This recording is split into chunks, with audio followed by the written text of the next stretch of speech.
Capítulo 4. Montanha acima, montanha adentro havia muitas trilhas que conduziam àquelas montanhas, e muitas passagens que as atravessavam. Mas a maior parte das trilhas era engano ou decepção, e não levava a lugar nenhum ou acabava mal. A maioria das passagens estava infestada de coisas malignas e perigos terríveis. Os anões e o Hobbit, auxiliados pelo sábio conselho de Elrond e pelo conhecimento e memória de Gandalf, tomaram o caminho certo para a passagem certa.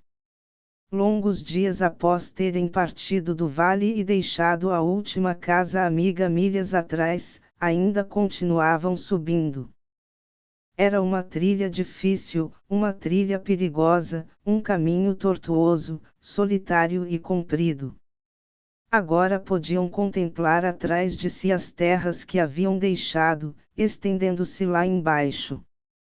A oeste, muito longe, onde as coisas pareciam azuis e apagadas, Bilbo sabia que estava a sua terra, de coisas seguras e confortáveis, e a pequena toca de Hobbit. Teve um calafrio. Fazia um frio cortante lá em cima, e o vento soava estridente por entre as rochas. Às vezes grandes pedras despencavam pelas encostas das montanhas, libertadas do gelo pelo sol do meio-dia, e passavam pelo meio deles, o que era uma sorte, ou sobre suas cabeças, o que era assustador. As noites eram desconfortáveis e frias, e eles não ousavam cantar ou falar muito alto, pois os ecos eram esquisitos, e o silêncio parecia não gostar de ser interrompido, exceto pelo barulho da água, pelo gemido do vento e pelo trincar das pedras. Lá embaixo o verão está avançando, pensou Bilbo, o feno está sendo cortado, e há piqueniques acontecendo. No passo em que vamos, estarão todos fazendo a colheita e apanhando amoras antes que comecemos a descer do outro lado. Os outros estavam tendo pensamentos igualmente melancólicos, embora, ao dizerem adeus a Elrond, movidos pelas grandes esperanças de um manhã de verão, tivessem falado com alegria sobre a passagem das montanhas e sobre cavalgar depressa através das terras além. Haviam pensado em chegar à porta secreta na montanha solitária talvez na próxima lua, que era a primeira do outono, e talvez seja o dia de Durin, disseram eles. Apenas Gandalf sacudirá a cabeça sem dizer nada. Nenhum anão passava por aquele caminho havia muitos anos, mas Gandalf sim, e ele sabia em que extensão o mal e o perigo haviam crescido e prosperado no ermo desde que os dragões tinham expulsado os homens das terras e os orcs, se espalhado em segredo, depois da Batalha das Minas de Moria. Quando se parte para aventuras perigosas, além do limiar do ermo, até mesmo bons planos de magos sábios como Gandalf e de bons amigos como Elrond às vezes dão errado, e Gandalf era um mago sábio o suficiente para saber disso. Ele sabia que alguma coisa inesperada poderia acontecer, e não se atrevia a ter esperanças de que pudessem atravessar aquelas altas montanhas de picos solitários e aqueles vales onde nenhum rei governava sem aventuras atemorizantes.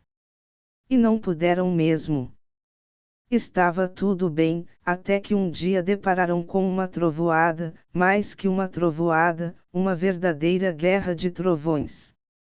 Vocês sabem como pode ser terrível uma grande tempestade sobre a terra em um vale de rio, especialmente quando duas grandes tempestades se encontram e se chocam. Mais terríveis ainda são trovões e relâmpagos nas montanhas à noite, quando as tempestades vêm do leste e do oeste e guerreiam. Os relâmpagos se estilhaçam nos picos, as rochas tremem e grandes estrondos partem o ar e vão ecoando e invadindo cada caverna e cada gruta, e a escuridão se enche de um ruído esmagador e de clarões inesperados. Bilbo nunca vira ou imaginara qualquer coisa semelhante. Estavam lá em cima, num lugar estreito, um terrível precipício sobre um vale escuro bem ao lado. Estavam abrigados sob uma pedra saliente onde pretendiam passar a noite, e ele estava deitado debaixo de um cobertor, tremendo da cabeça aos pés. Quando espiava os clarões dos relâmpagos, via os gigantes de pedra do outro lado do vale, lançando pedras uns sobre os outros, como num jogo, apanhando-as, jogando-as na escuridão embaixo, onde elas se despedaçavam por entre as árvores ou se estilhaçavam em mil fragmentos com um ruído ensurdecedor. Então vinham vento e chuva, e o vento sacudia chuva e granizo em todas as direções, de tal modo que uma pedra saliente não representava proteção nenhuma. Logo estavam todos quase encharcados, e os pôneis estavam parados com as cabeças baixas e os rabos entre as pernas, alguns gemiam de pavor. Ouviam os gigantes gargalhando e gritando por todas as encostas das montanhas. Assim não dá, disse Thorin. Se o vento não nos levar, se não nos afogarmos, se um raio não cair em nossas cabeças, serem os apanhados por algum gigante e chutados para o céu como uma bola de futebol.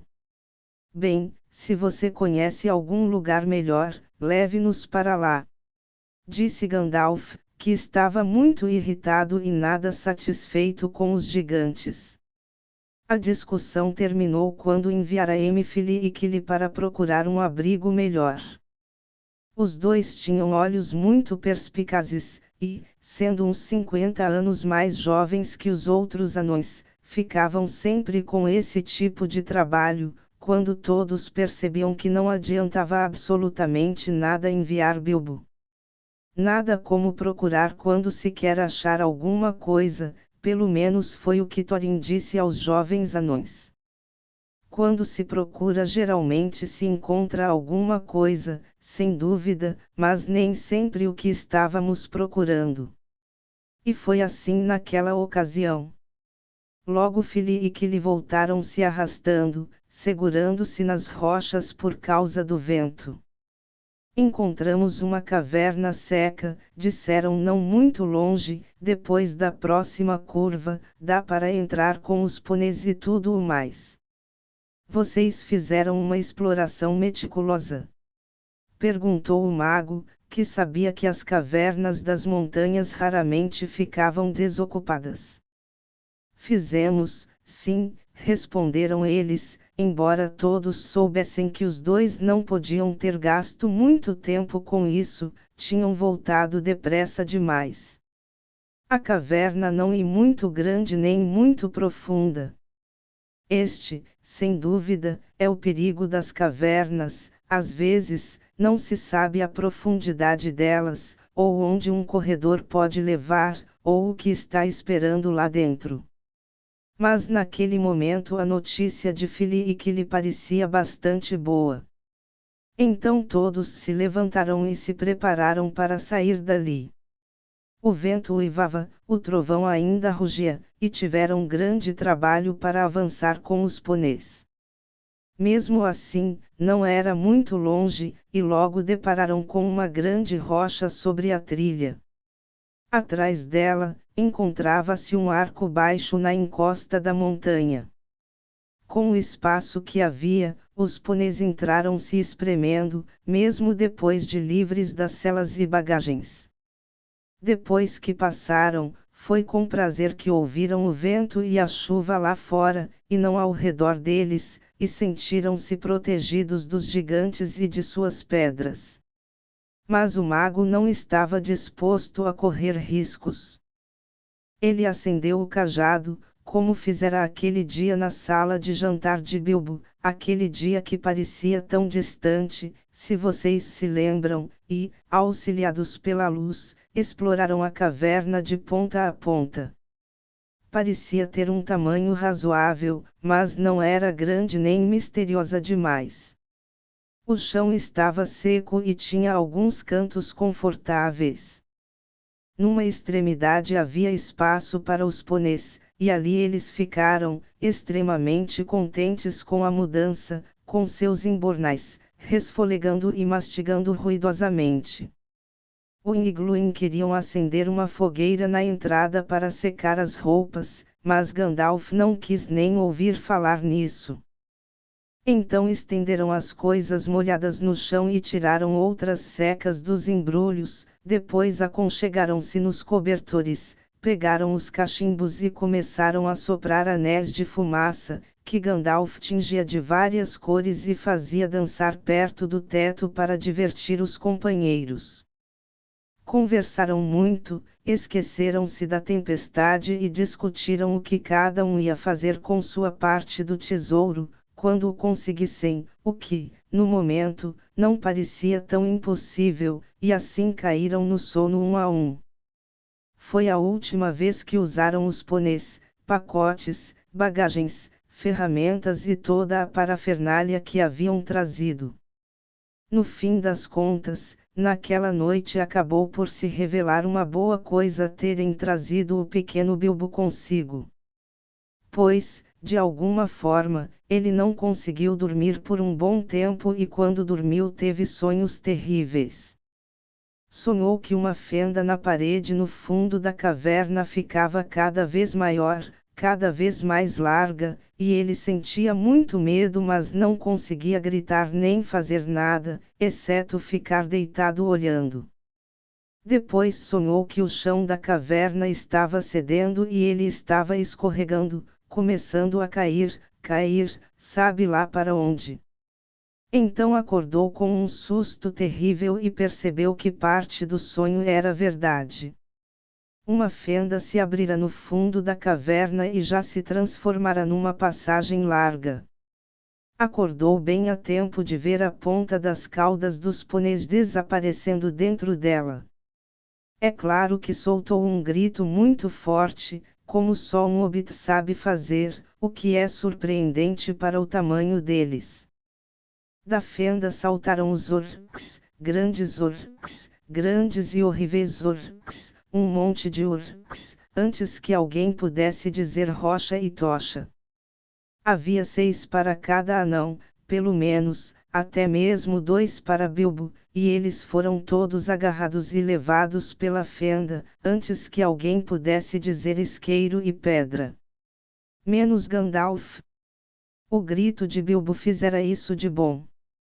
Acordara-o completamente numa fração de segundo, e quando os orcs vieram agarrá-lo, um terrível clarão, feito relâmpago, tomou a caverna, depois um cheiro de pólvora, e vários deles caíram mortos. A fenda fechou-se com um estrondo e Bilbo e os anões ficaram do lado errado. Onde estava Gandalf? Disso nem eles nem os orcs tinham a menor ideia, e os orcs não esperaram para descobrir. Agarraram Bilbo e os anões e os forçaram a andar. Estava muito escuro, uma escuridão em que apenas orcs acostumados a viver no coração das montanhas conseguem enxergar. Os corredores se cruzavam e se emaranhavam em todas as direções, mas os orcs sabiam o caminho, tão bem como vocês sabem o caminho para o correio mais próximo, e o caminho descia mais e mais, e o ar estava terrivelmente abafado. Os orcs eram muito rudes, e beliscavam sem dó, riam e gargalhavam com suas vozes horríveis e cruéis. Bilbo estava ainda mais infeliz do que na ocasião em que o Troll o suspendera pelos pés. Mais uma vez desejou muito estar em sua toca de hobbit. Não pela última vez. Surgiu diante deles o vislumbre de uma luz vermelha. Os orcs começaram a cantar, ou grasnar, e marcavam o ritmo batendo na pedra os pés chatos e sacudindo os prisioneiros. Bate. Rebate. É opaco o buraco, agarra, petisca. Prende, belisca. Descendo a cidade dos orcs. Se vai, meu rapaz, quebra, requebra. Esmigalha, estraçalha, martelos e travas. Gongos e aldravas, soca, no fundo da toca. ro. Meu rapaz. Zunido, estalido. Chicote, estampido. Bate e martela. Chora e tagarela, trabalha, trabalha e não atrapalha. Em meio à bebida, alegres da vida, os orcs tocam no fundo da toca. Lá embaixo, rapaz. O som era verdadeiramente horripilante. As paredes ecoavam o bate, rebate. E o esmigalha, estraçalha. E o riso hediondo daquele ro, ro. Meu rapaz. O sentido geral da canção era evidente até demais, pois os orcs pegaram chicotes e, com um zunido, estalido, faziam-nos correr a mais não poder na frente deles, e mais de um anão já choramingava e berrava feito louco quando caíram todos dentro de uma grande caverna. Estava iluminada por uma grande fogueira no centro e por tochas ao longo das paredes, e estava cheia de orcs. Todos riram, bateram os pés e aplaudiram quando os anões, com o pobre Bilbo no fim e mais perto dos chicotes, entraram correndo, com os condutores orcs logo atrás, gritando e estalando os chicotes. Os pôneis já estavam lá, amontoados num canto, e lá também estavam as bagagens e pacotes, todos abertos, sendo vistoriados por orcs, farejados por orcs, manuseados por orcs e disputados por orcs. Receio que essa tenha sido a última vez que viram aqueles excelentes pôneizinhos, entre os quais um alegre e robusto animal que Elrond emprestará a Gandalf, uma vez que seu cavalo não era adequado para as trilhas das montanhas. Pois os orcs comem cavalos, pôneis e burros, e outras coisas muito mais terríveis, e estão sempre famintos. Naquele momento, porém, os prisioneiros só pensavam em si mesmos. Os orcs acorrentaram-lhes as mãos por trás, prenderam todos juntos numa enfiada e arrastaram-nos até a outra extremidade da caverna, com o pequeno Bilbo a reboque no fim da linha. Lá nas sombras, numa pedra grande e plana, estava sentado um tremendo orc com uma cabeça enorme, e orcs armados postavam-se ao redor, carregando os machados e as espadas tortas que eles usam. Ora, os orcs são cruéis, malvados e perversos. Não fazem coisas bonitas, mas fazem muitas coisas engenhosas. Podem cavar túneis e minas tão bem quanto qualquer um, exceto os anões mais habilidosos, quando se dão ao trabalho, embora geralmente sejam desorganizados e sujos. Martelos, machados, espadas, punhais, picaretas, tenazes, além de instrumentos de tortura, eles fazem muito bem, ou mandam outras pessoas fazerem conforme o seu padrão, prisioneiros e escravos que têm de trabalhar até morrer por falta de ar e luz. Não é improvável que tenham inventado algumas das máquinas que desde então perturbam o mundo, especialmente os instrumentos engenhosos para matar um grande número de pessoas de uma só vez, pois sempre gostaram muito de rodas e motores e explosões, como também de não trabalhar com as próprias mãos além do estritamente necessário, mas naqueles dias e naquelas regiões selvagens ainda não tinham avançado, como se diz, tanto. Não odiavam os anões de modo especial, não mais do que odiavam tudo e todo mundo, particularmente os ordeiros e prósperos. Em algumas partes, anões malvados tinham até mesmo se aliado a eles. Tinham, porém, um rancor especial pelo povo de Thorin, por causa da guerra da qual vocês ouviram falar, mas que não entra nesta história. De qualquer forma, os orcs não se preocupam com o que capturam, desde que tudo seja feito com habilidade e em segredo e os prisioneiros não sejam capazes de se defender. Quem são essas pessoas miseráveis? Perguntou o grão-orc. Anões, e isto? Disse um dos condutores, puxando a corrente de Bilbo e fazendo-o cair de joelhos. Encontramos eles se protegendo em nosso pórtico de entrada. O que significa isso? Disse o grão-orc voltando-se para Thorin. Não pode ser boa coisa, garanto.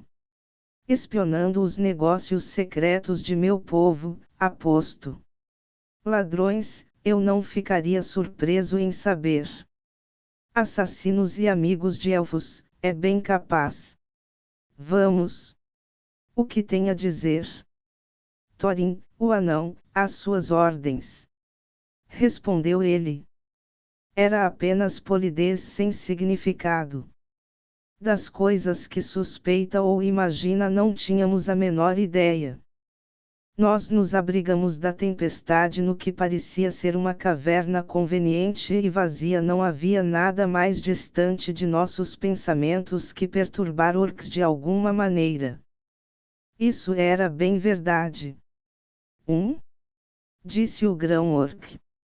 E o que você diz? Posso lhe perguntar o que estavam fazendo aqui em cima nas montanhas, de onde estavam vindo e aonde estavam indo?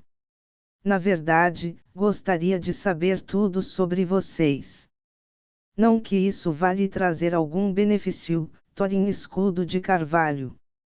Já sei demais sobre o seu povo, mas vamos à verdade, ou vou preparar algo particularmente desconfortável para vocês. Estávamos viajando para visitar nossos parentes, nossos sobrinhos e sobrinhas, e nossos primos em primeiro, segundo e terceiro grau, e os demais descendentes de nossos avós, que moram do lado leste destas montanhas verdadeiramente hospitaleiras, disse Thorin, sem saber muito bem o que falar, assim de repente, quando era óbvio que a verdade exata não serviria de jeito nenhum. Ele é um mentiroso, verdadeiramente tremendo, disse um dos condutores. Vários de nosso povo foram feridos por raios na caverna quando convidamos essas criaturas para descer, e eles estão mortos feito pedras. E ele também não explicou isto. O orc estendeu a espada que Thorin usara, a espada da caverna dos Trolls. Grão-orc soltou um uivo de raiva verdadeiramente hediondo quando viu a espada, e todos os seus soldados rangeram os dentes, bateram os escudos e os pés. Reconheceram a espada imediatamente. Ela matara centenas de orcs em sua época, quando os belos elfos de Gondolin os caçavam nas colinas ou travavam batalhas diante de seus muros. Eles a haviam denominado Orcrist, Fend-orc, mas os orcs a chamavam simplesmente de Mordedora. Odiavam-na, e odiavam mais ainda qualquer um que a carregasse. Assassinos e amigos de elfos! Gritou o grão-orc. Chicote neles! Batam! Mordam! Triturem! Levem-nos para buracos escuros cheios de cobras e que nunca mais vejam a luz outra vez. Estava tomado de tal fúria que saltou de seu assento e partiu para cima de Thorin com a boca aberta. Naquele exato momento, todas as luzes da caverna se apagaram, e a grande fogueira se extinguiu, em uma nuvem de fumaça azul e brilhante, que subia até o teto e espalhava faíscas brancas e lancinantes por entre os orcs. Os gritos e urros, grasnidos e guinchos, resmungos e uivos rosnados e maldições, chiados e rangidos que se seguiram estão além de qualquer descrição. Várias centenas de gatos selvagens e lobos sendo assados vivos ao mesmo tempo não poderiam comparar-se àquilo. As faíscas abriam buracos nos orcs, e a fumaça que caía do teto deixava o ar espesso, tornando a visão difícil até para eles. Logo estavam caindo uns sobre os outros, rolando aos montes no chão, mordendo, chutando e lutando como se estivessem todos enlouquecidos. De repente uma espada cintilou com sua própria luz. Bilbo viu-a atravessar o grão-orc, aturdido no meio de sua fúria. caiu morto, e os soldados orcs fugiram da espada, guinchando escuridão adentro. A espada voltou para sua bainha. Sigam-me depressa, disse uma voz baixa e feroz, e, antes que Bilbo pudesse entender o que estava acontecendo, viu-se correndo de novo o mais rápido que podia, no fim da fila, descendo por outras passagens escuras, os gritos no salão dos orcs ficando cada vez mais fracos atrás dele. Uma luz pálida os conduzia. Mais rápido, dizia a voz. Logo as tochas vão se acender de novo. Um minutinho, disse Dori, que estava no fim da fila perto de Bilbo, e era um sujeito decente. Fez com que o hobbit subisse em seus ombros, tão bem quanto era possível com as mãos atadas, e então voltaram todos a correr, com um clink-clink de correntes e muitos tombos, uma vez que não podiam contar com as mãos para se equilibrar. Não pararam por um bom tempo e, naquela altura, já deviam ter descido até o coração da montanha. Então Gandalf acendeu o cajado. Claro que era Gandalf, mas naquele momento estavam muito ocupados para perguntar como ele havia chegado até lá. O mago sacou a espada de novo e mais uma vez ela brilhou no escuro. A espada queimava com uma fúria que a fazia brilhar quando havia orcs por perto, agora brilhava como uma chama azul, pelo prazer de ter matado o grande senhor da caverna. Não foi problema nenhum cortar as correntes dos orcs e libertar todos os prisioneiros o mais rápido possível. O nome da espada era Glandrin, martelo do inimigo, se vocês se lembram. Os orcs chamavam-na simplesmente batedora, e a odiavam ainda mais que a mordedora, se isso é possível. Orcrist também fora salva, Gandalf a trouxera, arrancando-a de um dos terríveis guardas. Gandalf pensava em quase tudo, e, embora não pudesse fazer tudo, podia fazer muita coisa por amigos numa enrascada. Estamos todos aqui? Perguntou ele, devolvendo a espada a Thorin com uma reverência. Deixe-me ver, este é Thorin, 2, 3, 4, 5, 6, 7, 8, 9, 10, 11, onde estão Fili e Kili? Aqui estão eles. 12, 13, e aqui está o senhor bolseiro, 14. Bem. Poderia ser pior, mas, por outro lado, poderia ser bem melhor. Sem pôneis, sem comida, e sem saber exatamente onde estamos, e com tropas de orcs furiosos nos nossos calcanhares. Em frente eles foram. Gandalf estava certo, começaram a ouvir ruídos e gritos horríveis atrás de si, nos corredores por onde haviam passado. Isso os fez correr mais que nunca, e como o pobre Bilbo não conseguia acompanhá-los, pois os anões, posso lhes garantir, avançam com grande rapidez quando precisam, eles se revezarão e o carregarão nas costas.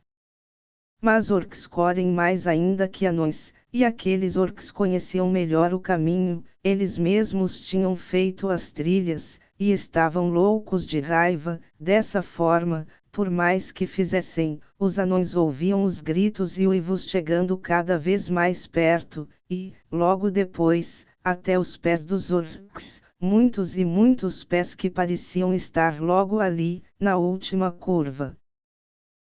Podiam ver o brilho de tochas vermelhas atrás de si, no túnel que estavam atravessando, e estavam ficando extremamente cansados. Por quê? Porque fui deixar minha toca de hobbit, disse o pobre senhor bolseiro, aos solavancos nas costas de Bombur. Por quê? Porque fui trazer um hobbitzinho ignóbil numa caça ao tesouro, disse o pobre Bombur, que era gordo e avançava aos tropeços, o suor de medo e calor a escorrer-lhe pelo nariz. Nesse momento, Gandalf ficou para trás, e Thorin com ele. Fizeram uma curva fechada. Meia volta. Gritou ele. Saque a espada, Thorin. Não havia mais nada a fazer, e os orcs não gostaram.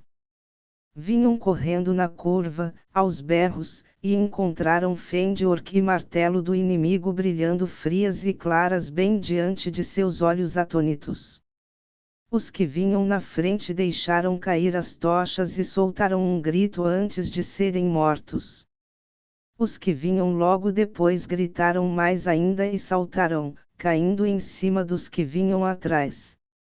Mordedora e batedora. Guinchavam eles, e logo estavam todos confusos e a maioria correndo de volta pelo caminho por onde tinham vindo. Demorou muito para que algum deles ousasse ultrapassar aquela curva. Quando isso aconteceu, os anões tinham fugido de novo, distanciando-se muito no interior dos túneis escuros do reino dos orcs. Quando os orcs descobriram, apagaram as tochas, calçaram sapatos macios, escolheram os corredores mais velozes, de olhos e ouvidos mais aguçados. Estes partiram, ágeis como doninhas no escuro, e quase tão silenciosos como morcegos. Foi por isso que nem Bilbo, nem os anões, nem mesmo Gandalf os ouviram chegando. E não os viram. Mas foram vistos pelos orcs que corriam em silêncio logo atrás, pois o cajado de Gandalf emitia uma luz fraca para ajudar os anões enquanto eles avançavam. De repente, Dori, agora no fim da fila e carregando Bilbo, foi agarrado por trás no escuro. Gritou e caiu, e o hobbit rolou de seus ombros para dentro da escuridão, bateu a cabeça numa pedra e não se lembrou de mais nada.